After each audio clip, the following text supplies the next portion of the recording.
Hejsa! Vi vil nu gerne forklare jer på en sjov og lærerig måde, hvad et atom er, og forklare om dens opbygning. Et atom er en form for byggesten, og alt i verden er opbygget af atomer. Det var en dansk fysiker, Niels Bohr, der har været med til at bidrage til forståelsen af atomets struktur og opbygning, så vi i dag har den viden om atomet. Atomets opbygning.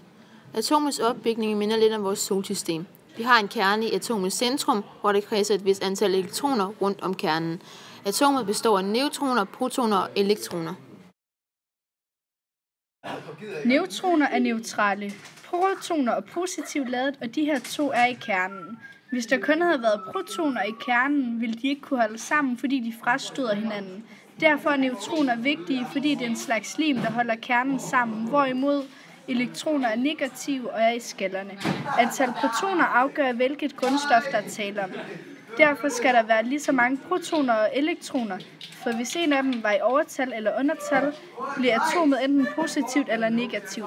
Elektronerne svæver rundt i kernen i baner ligesom i vores solsystem. Det her kalder man bare for orbitaler.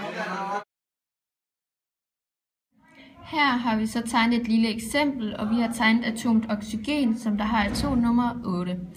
Herinde kan I se kernen, hvor de røde er protoner, og de blå er neutroner.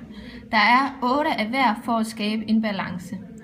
I den første skal kan I se, der kører 2 elektroner rundt, og det er det, der maks kan være i første skal. I anden skal kan I se, der kører 6 elektroner rundt om, hvor der maks kan være 8.